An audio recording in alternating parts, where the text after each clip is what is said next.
ঘরের একটা কোনায় একটা ইসলামী কর্নার বানাতে হবে। একটু হাত তুলে বলেন, পারবেন কিনা বলেন তো ইনশাআল্লাহ। আজকে গিয়ে পারবেন কিনা বলেন। একটা দ্বীনি কর্নার থাকবে, সুন্নাহ কর্নার, যে কর্নারটার মধ্যে সুন্দর একটা জায়নামাজ থাকবে, কিছু আতর থাকবে, তাসবিহ থাকবে, যেখানে বিভিন্ন কোরআন হাদিসের বইপত্র থাকবে। আপনি ওই জায়গায় গিয়ে বসলেই একটা সুকুন পাবেন, আপনার মধ্যে একটা ভালোবাসা, মোহাব্বত ইসলামের প্রতি আসবে। ঠিক কিনা জোরে বলেন। এখন আপনার ঘরের এই রুমে একটা টিভি, ওই রুমে আরেকটা টিভি, এই রুমে ওয়াইফাই। আগে আমরা বাসায় কারো বেড়াতে গেলে কেউ আসলে বলতো একটু জায়নামাজটা দিবেন, এখন বলে আইফোনের চার্জার আছে। কথা জোরে বলেন না, ঠিক কিনা। আগে বলতো যে আপনাদের বাসায় কি নামাজ পড়ার কোনো জায়গা পাবো, উজুখানাটা কোন দিকে, আর এখন বলে যে ওয়াইফাই এর পাসওয়ার্ডটা একটু দেন। তো এটা প্রতিরোধ করতে পারবো আমরা, ঠিক কিনা কথা বলেন। মনে রাখবেন, অতি স্মার্ট যারা আজকাল হয়ে গেছে, যারা মনে করে যে হেজাবের উপরে হেজাব, নেকাবের উপরে নেকাব, পর্দার উপরে পর্দা করা আনস্মার্ট, তাদেরকে বলবো আপনি আমার সাথে বসেন, আমি আপনাকে প্রমাণ করে দেব এই পৃথিবীর সবচেয়ে স্মার্ট নারীর নাম হলো ফাতেমাতুজ জাহরা রাদিয়াল্লাহু তাআলা আনহা।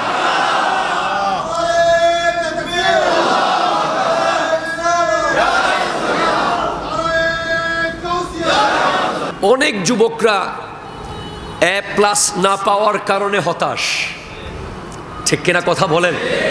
অনেকে ফেল করার কারণে হতাশ, অনেকে এমন পর্যায়ে চলে যাচ্ছে যেন করবে, যেন এটাই জীবনের সবচেয়ে বড় পরীক্ষা ছিল, এটাতেই ফেল করেছি, বাস আমার বাঁচার কোনো অধিকার নাই। এমন একটা ব্যাপার আমাদের জেনারেশনে ক্রিয়েট হয়ে গেছে, যেটার জন্য দায়ী হলো দ্বীনি ইলম না থাকা, ঠিক কিনা কথা বলে। এটার জন্য এরিস্টোক্রেট সোসাইটি, এলিট ফ্যামিলিতে শুহাদায়ে কারবালার আলোচনা না হওয়ার কারণে, কথা বলেন ঠিক কিনা, ইমামে কারবালার ধৈর্যের কথা তারা শুনে নাই।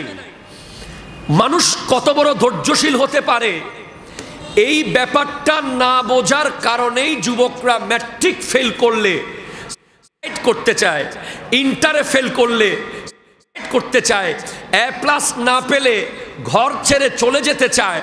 আমরা বলবো অনেক A+ পাইনি এমন ব্যক্তিকে আমরা চিনি যারা গোটা দেশ চালাচ্ছে, ঠিক কিনা কথা জোরে বলেন না। আমাদের সমাজে A- পেয়েছে এমন মানুষ আছে যারা ইউনিভার্সিটিতে গোল্ড মেডেল পেয়েছে, আবার অনেক A+ আছে যারা বিশ্ববিদ্যালয়ে টিকেই নাই। অনেক A+ আছে ওভার কনফিডেন্স হওয়ার কারণে ইন্টারমিডিয়েটে গিয়ে ফেল করে ফেলেছে। ম্যাট্রিক পরীক্ষায় A+ পাওয়ার পরে সে মনে করছে যে আমার চেয়ে ব্রিলিয়ান্ট বোধহয় আর নাই, পরে HSC পরীক্ষায় গিয়ে সে ফেল করে ফেলেছে ওভার কনফিডেন্স এর কারণে। আমাদের সমাজে বড় সমস্যা, কেউ যদি খুব ভালো করে আমরা তাকে হিংসা করি, আবার কেউ যদি খারাপ করে আমরা তাকে ট্রল করি, এজন্য আমরা আগাতে পারছি না। আমাদের উচিত হবে যারা ভালো করছে তাদেরকে কংগ্রেস করে এগিয়ে যাওয়ার জন্য উৎসাহিত করা, ঠিক কিনা। একটা ছেলে ভালো করেছে, তাকে কিভাবে সমাজের শ্রেষ্ঠ সন্তান বানানো যায়, কিভাবে তাকে মেডিকেলে পড়ানোর ব্যবস্থা করা যায়, কিভাবে তাকে বুয়েটের চান্স পাওয়ার ব্যবস্থা করা যায়, সবাই মিলে হেল্প করা, এটা দরকার, ঠিক কিনা বলেন। আরেকটা ছেলে ফেল করেছে, তাকে একটু হাত বাড়িয়ে দিয়ে উৎসাহিত করা। অনেক আত্মীয় স্বজন আছে সারা বছর ফোন করে না, পরীক্ষার রেজাল্টের দিন ফোন করে, ফোনে টানা মেরে মেরে বলে তোমার ছেলে কি পেয়েছে, তোমার মেয়ের কি রেজাল্ট হয়েছে। ওই আত্মীয় স্বজনদের বলবো সারা বছরও একটু খবর নিয়েন, ঠিক কিনা কথা বলেন। সেজন্য আমি আমার পুরো যুব প্রজন্মকে বলবো, এই পরীক্ষা শেষ পরীক্ষা নয়। এই পরীক্ষায় ফেল করলেও না করলেও matric, inter, honours, masters, PhD, BCS যত সার্টিফিকেট পৃথিবীতে আছে সবগুলো কবরের উপরে রয়ে যাবে। ইয়া আইয়ুহাল্লাযীনা আমানু সার্টিফিকেট কবরের ভিতরে চলে যাবে। একটু জোরে বলেন না সুবহানাল্লাহ। এই সব সার্টিফিকেট 60 বছর পরে কাজের বুয়া ঝাড়ু দিয়ে ফেলে দেবে, ঠিক কিনা জোরে বলে? আপনার 10টা মাস্টার্স থাকুক, আপনি যখন চাকরি থেকে রিটায়ার হয়ে গেছেন, আপনার ওই সনদের আর কোনো মূল্য নাই। কোনো এক প্রজন্ম এসে আলমারি সাফ করতে গিয়ে আপনার সনদ ফেলে দেবে, কিন্তু একটা সনদ যদি আপনি জোগাড় করতে পারেন, যে ইয়া আইয়ুহাল্লাযীনা আমানুর ভিতরে যদি আপনি আসতে পারেন, আপনার সনদের উপরে যদি লেখা থাকে মুমিন, তাহলে আপনি কবরে যাওয়ার আগে আপনাকে আজরাইল আলাইহিস সালাম ওয়েলকাম করবে। আপনার জন্য আল্লাহর পক্ষ থেকে পার্সেল আসবে, পার্সেল। আমাদের কাছে পার্সেল আসে না বিভিন্ন জায়গা থেকে? রব্বুল আলামিনের পক্ষ থেকে পার্সেল আসবে, গিফট, হাদিয়া, পুরস্কার। আল মাউতু তুহফাতুল মুমিন, মৃত্যু হলো মুমিনের জন্য হাদিয়া, হাদিয়া। জোরে বলেন সুবহানাল্লাহ, সুবহানাল্লাহ। সেজন্য এখন মুমিন কে? মুমিনের অনেক যোগ্যতা আছে, তার মধ্যে একটা গুরুত্বপূর্ণ যোগ্যতা হলো মুমিন আমানতের খেয়ানত করে না। একটু জোরে বলেন সুবহানাল্লাহ। কোরআন বলছে ইয়া আইয়ুহাল্লাযীনা আমানু লা তাখুনুল্লাহা ওয়ার রাসূলা। জোরে বলেন, তোমরা আল্লাহ এবং রাসূলের সাথে বিশ্বাসঘাতকতা করিও না। ওয়া তাখুনু আমানাতিকুম, এবং তোমাদের কাছে অর্পিত আমানতের খেয়ানত করিও না। ইন কুনতুম তা'লামুন, যদি তোমরা জ্ঞানী হয়ে থাকো, বুঝদার হয়ে থাকো, আসল জ্ঞান যদি তোমাদের কাছে থেকে থাকে, তোমাদের মূল দায়িত্ব হলো আল্লাহ এবং রাসূলের আমানত রক্ষা করা। আরো জোরে বলেন না ভাই। আল্লাহ এবং রাসূলের আমানত অনেকগুলো, অনেক দিকে যেতে হবে। তবে কারবালায় না গিয়ে চলে গেলে কেমন কেমন লাগতেছে, তাই একটু কারবালার দিকে যাই। আল্লাহর আমানত হলো রাসূল। একটু জোরে বলেন সুবহানাল্লাহ। আল্লাহর আমানত কে? রাসূল সাল্লাল্লাহু আলাইহি ওয়াসাল্লাম গোটা বিশ্ব মানবতার জন্য, শুধু মানুষের জন্য না, গোটা জগতের জন্য আল্লাহর আমানত। আল্লাহ নবীদের কাছে ওয়াদা নিয়েছিলেন যে এই রাসূল, আমার রাসূল যাবে।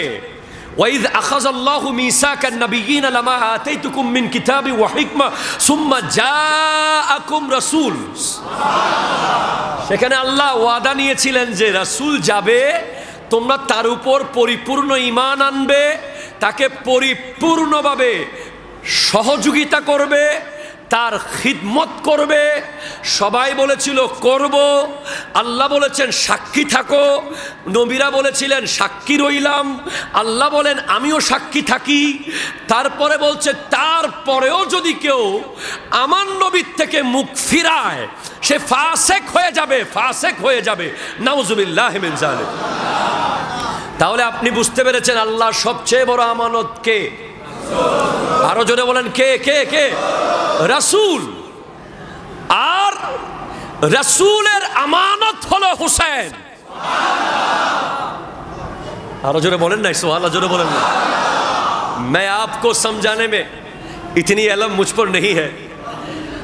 আল্লাহর আমানত রাসূল, রাসূলের আমানত হুসাইন, হুসাইনের আমানত হলো মসজিদ, হুসাইন পাকের আমানত হলো ঈমান, ইসলাম, কোরআন, আদব, ইখলাস, মুহাব্বত, হালাল সবকিছু।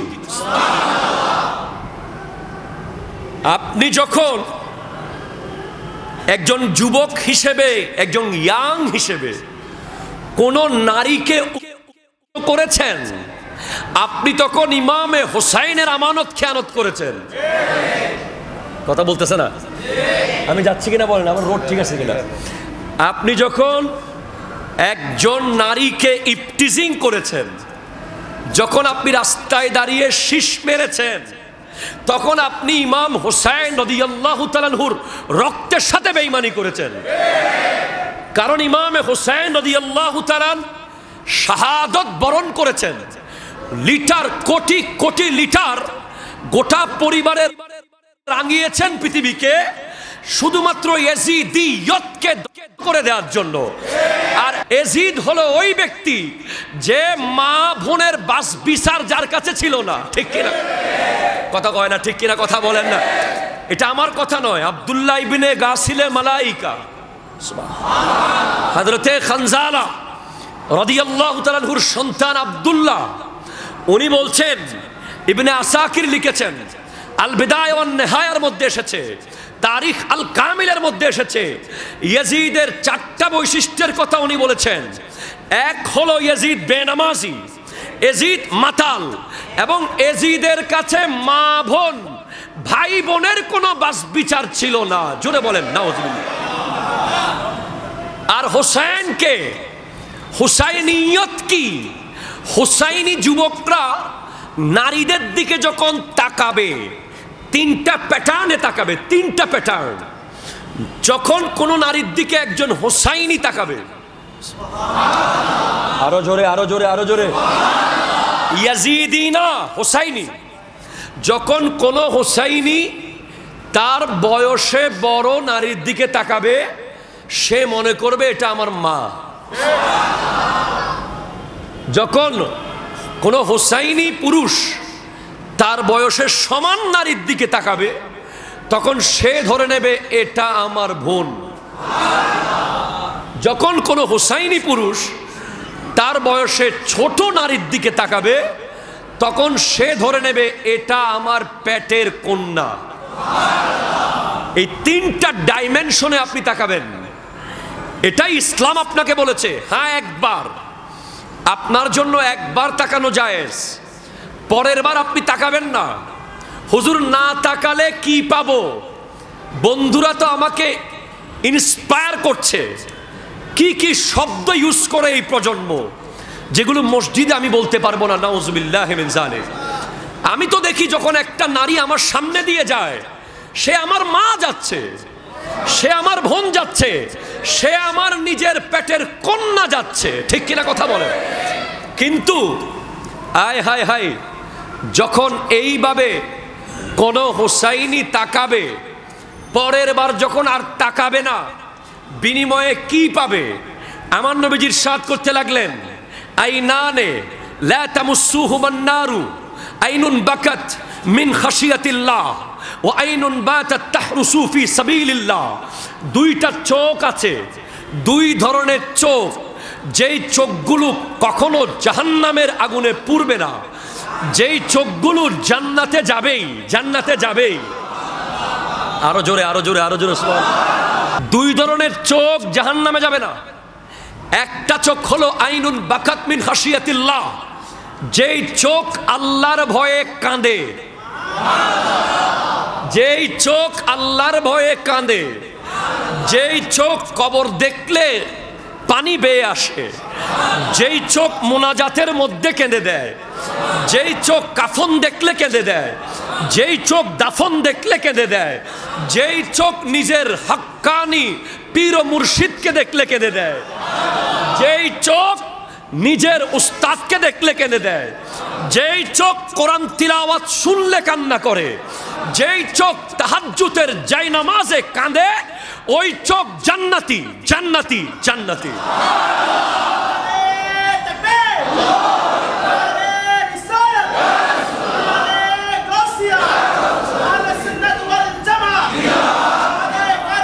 জিন্দাবাদ।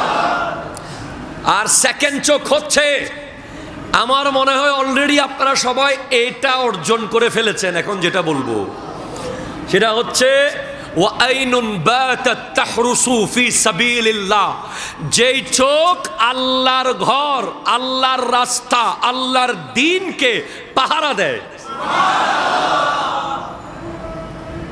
যেই চোখ আল্লাহর ভয়ে কাঁদে, ওই চোখ জান্নাতি।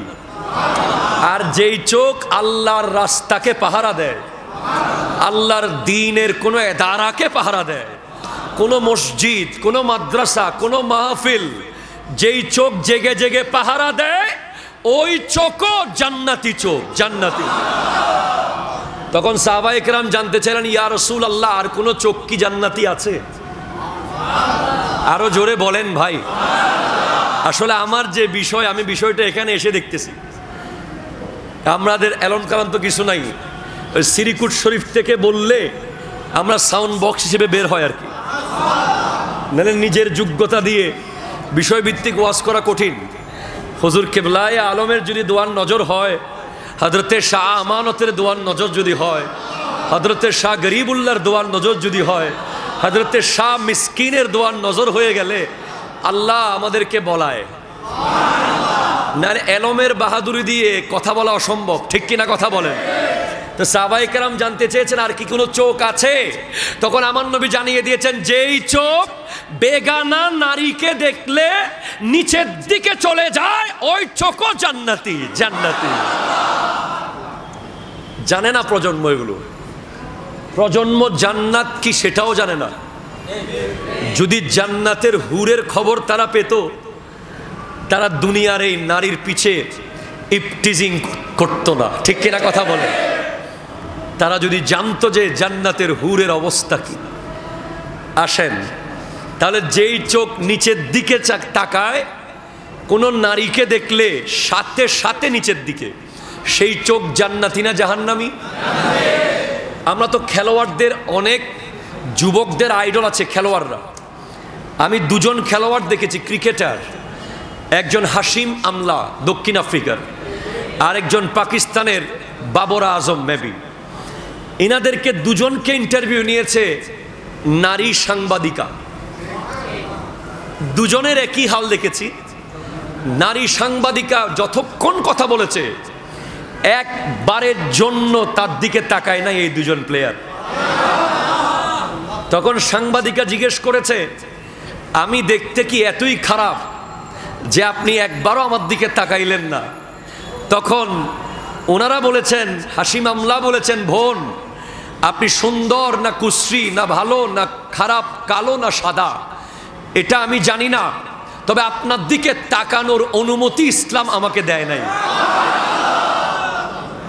আমরা খেলোয়াড়দের শুধু ব্যাটিং ফলো করলে হবে না, তাদের বোলিং, তাদের স্ট্রাইক ফলো করলে হবে না, তাদের চরিত্র ফলো করলে আমাদের জীবনও পাল্টাতে পারে, ঠিক কিনা কথা বলে?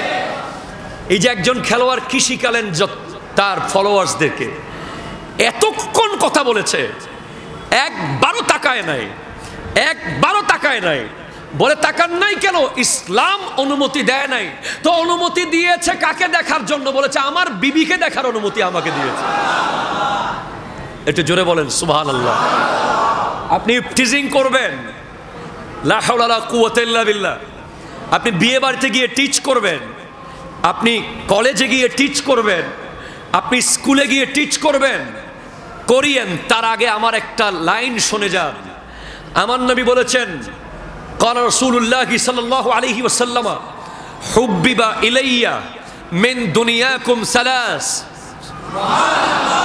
এই পৃথিবীতে আমার নবীকে তিনটা জিনিস প্রিয় বানিয়ে দেওয়া হয়েছে। তার মধ্যে প্রথম নম্বর কি হতে পারে? আপনারা আন্দাজ করে দেখেন, আমার নবীর সবচেয়ে প্রিয় কি? আমার নবীর সবচেয়ে প্রিয় হলো মা জাতি। বলেন মা জাতি, আবার বলেন মা জাতি। কারণ আমার নবী আসার আগে এই নারীদের কাছে মায়ের মর্যাদা ছিল না, তাদের কাছে বোনের মর্যাদা ছিল না, তাদের কাছে স্ত্রীর মর্যাদা। কন্যা জীবন্ত কবরে পুঁতে ফেলা হতো। আমার নবী এসে জানিয়েছেন, আল জান্নাতু তাহতা আকদামিল উম্মাহাত, তোমাদের সকলের জান্নাত হলো তোমার মায়ের পায়ের নিচে। আমার নবী জানিয়েছেন, তোমার কন্যা যদি তুমি পেলে ইসলাম সম্মতভাবে একটা কন্যাকে বিয়ে দিতে পারো, জান্নাতে তুমি আমার সাথে এইভাবে লাগানো থাকবে, শরীয়ত সম্মতভাবে, to the point, according to Islam. তো সাহাবায়ে কেরাম বলছেন, দুজন থাকলে আরো বেশি থাকবে, তিনজন হলে আরো বেশি থাকবে। তো ইয়া রাসূলুল্লাহ, আমাদের তো অনেক সাহাবার কন্যা সন্তানের বাবা হওয়ার সুযোগ নাই, আমরা কি করব? বলে যার কন্যার বাবা হওয়ার ইচ্ছা থাকবে সেও জান্নাতে আমার সাথে থাকবে। আপনি কি বলেন? ওই নারী জাতিকে আপনি করবেন, ওই নারী জাতিকে আপনি টিজিং করবেন, ওই নারী জাতিকে আপনি রাস্তায় হাঁটতে দেবেন না।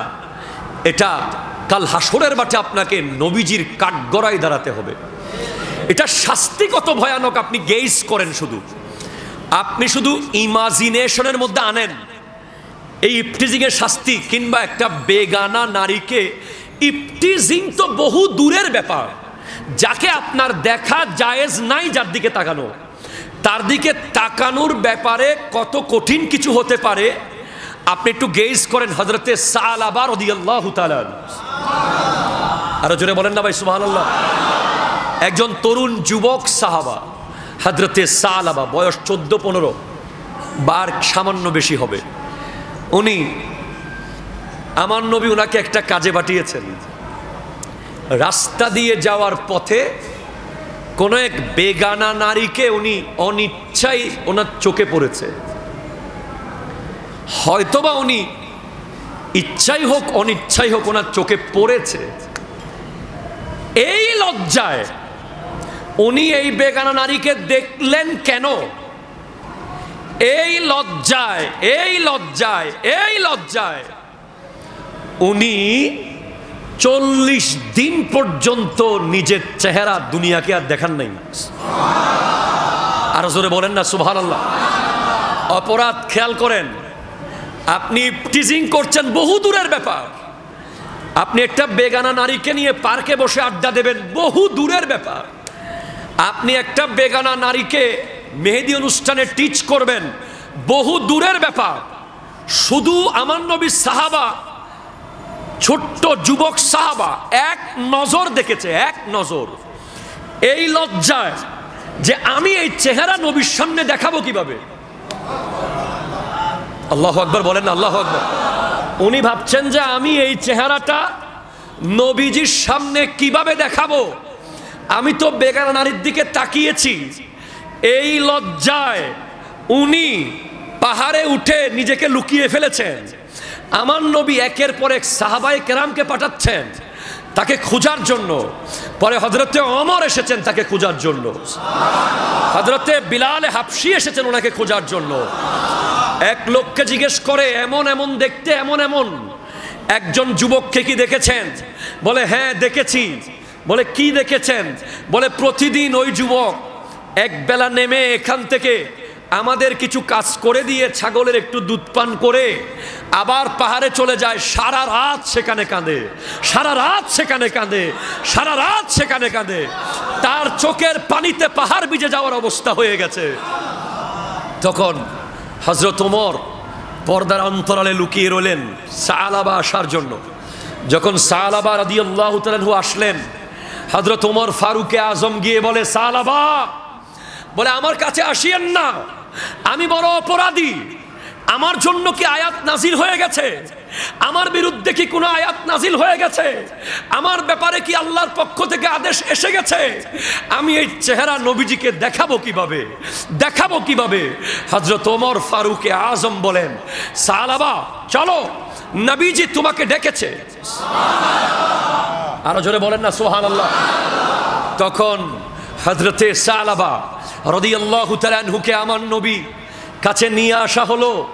ততক্ষণে উনি কাঁদতে কাঁদতে নিজেকে এমন অবস্থায় নিয়ে গেছেন যে উনি আমার নবীজির কাছে আসার সাথে সাথে নবীজির কোল মোবারকের মধ্যে ঘুরে পড়ে গেছেন।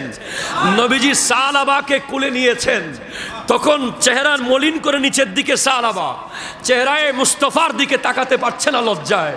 বলে, ইয়া রাসূলুল্লাহ, আপনি আমাকে মোহাব্বত করেন, আপনি আমাকে বিশ্বাস করেন। নবী, আমি তো এক বেগানার দিকে তাকিয়ে ফেলেছি, আমার কি হবে? আমার নবী বলেন, সালাবা, তুমি এত অনুতপ্ত হয়েছো, এত কান্না করেছো যে আল্লাহ তোমাকে মাফ করে দিয়েছে, মাফ করে দিয়েছে, মাফ করে দিয়েছে। এই কথা শোনার সাথে সাথে নবীজির কুল মুবারকে হযরতে সালাবা কালিমা পড়তে পড়তে দুনিয়া থেকে পর্দা করে চলে গেছেন। আপনি বুঝতে পারেন, মনে রাখবেন, যেই চোখ বেগানার চেহারা দেখে ভরপুর হবে, যেই চোখ, সেটা রাস্তায় হোক, সেটা মোবাইল ফোনে হোক। মনে রাখবেন, আপনার বিবির হাতে যদি মোবাইল ফোনে স্মার্টফোন থাকে, উনি যদি সেখানে কোনো বেগানা পুরুষকে দেখে, সেটা আপনার বেডরুমে একজন জীবন্ত পুরুষ থাকার মতো। নাউজুবিল্লাহ বলতেছেন না? আপনি যদি আপনার বেডরুমে একটা বেগানা নারীকে দেখেন, টেলিভিশনে হোক মোবাইলে হোক, সেটা আপনার বেডরুমে একটা জীবন্ত নারী থাকার মতো। যদি আপনি কোনো প্রয়োজনে দেখেন, দেশের খবর দেখতে গিয়ে দেখেন, যেটা ওজোর বাধ্যগত, সেটা ভিন্ন বিষয়। কিন্তু আপনি ইচ্ছে করে যদি কোনো বেগানা নিয়ে, বিবিকে সাথে নিয়ে নাটক, সিনেমা, বিভিন্ন রকম রং বেরঙের ভিডিওতে মত্ত হন, মোবাইলে থাকা জীবন্ত থাকা একই ব্যাপার।